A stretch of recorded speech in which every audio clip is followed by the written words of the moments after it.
બોલાવો પોલીસ લઈ લે અરે આની ટોળી બહુ મોટી છે અલ્લાહ હું કરે અરે એમને છોકરાને બહાર ન કાઢી આપતા મરી ગયા કાઈ દેવું જ નથી આજે ધંધા ને કે तेरा जितना है तू बोलो अरे क्या भूंगी से भूंगी आज तो क्या बेटा उभी था उभी के हेलो समझो ए उभा तो એને એકવાર ઊભી કરીને હલો અમાર ન અડે ને એટલે કોઈ બે બાઈ ઊભી કરીને હલો તો હાલે હે ખાલી હલો હોય ઉભા થા હા ખોટી ના પેટના મોવા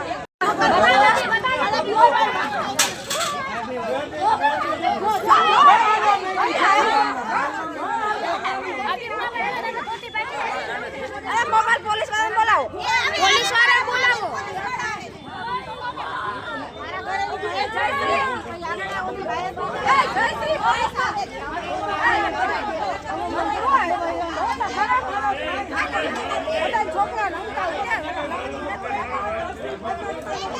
મોબાઈલ માં કેટલા આવે સામે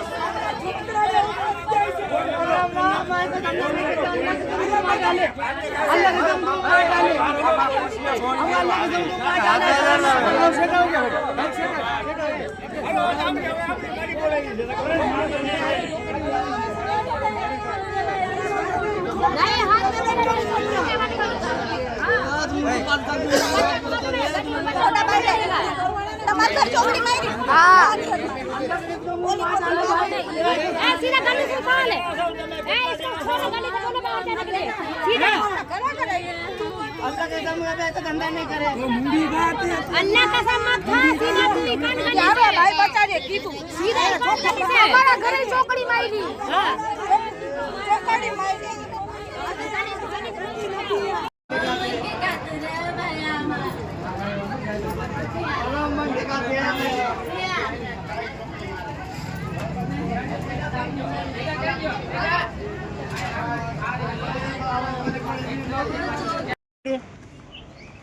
મારું નામ જગદીશભાઈ વડાલિયા, કૃષ્ણનગર શેરી નંબર 2।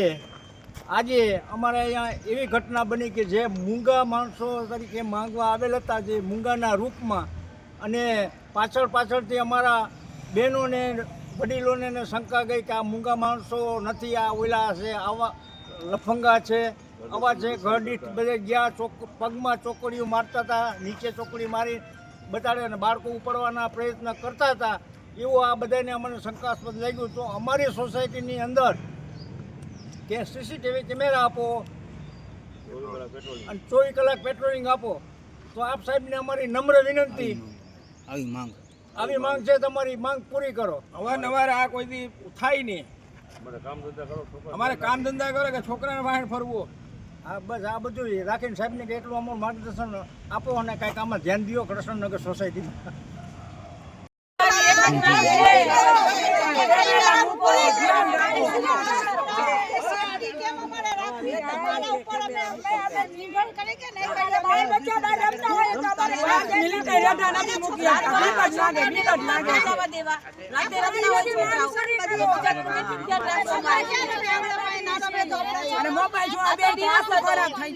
છોકરા રમતા હોય, રજા હોય, 5 મિનિટ છોકરાને રમવાનો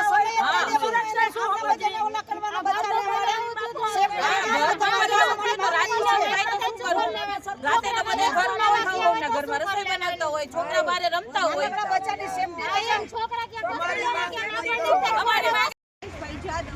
કૃષ્ણનગર વોરા સોસાયટીની પાછળ અમે રહીએ છીએ। આજે અમારે અઘટિત એવી બનાવ બનેલો છે કે જેનો અમને વિચાર પણ નહોતો। અચાનક જ બે પતિ પત્ની આવ્યા અને અને કહેવા લાગ્યા કે અમે મૂંગા છીએ, લંગડા છીએ, બેરા છીએ, કે એવું કહેવા માંડ્યા।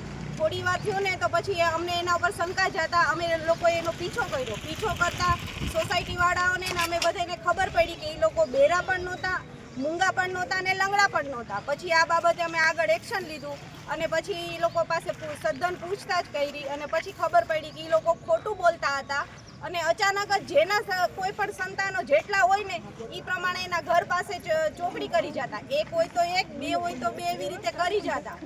એટલે અમે પોલીસ સ્ટેશને ફરિયાદ કરી અને અત્યારે હવે અમારી એ જ રજૂઆત છે સરકાર સમક્ષ કે ભાઈ અમારે સીસીટીવી કેમેરા આપો ચોક પાસે, પેટ્રોલિંગ વધારી દો. બીજું અમારે કાંઈ નથી જોતું, થોડીક અમારી સુરક્ષા વધારી આપો. અમારા બાળકોની સુરક્ષા આના માટે શું કહેવા માંગો? અમે સરકારશ્રીને એ જ કહેવા માંગીએ છીએ કે ભાઈ થોડીક અમારે પેટ્રોલિંગ કરી આપો, સીસીટીવી કેમેરા ચોકે ચોકે મૂકી આપો કે જેથી કરીને અમારું બાળક રમતું હોય અથવા તો કોઈ પણ બહેનો દીકરીઓ રાત બરાતના આવે તો કોઈ જાતની ચિંતા ન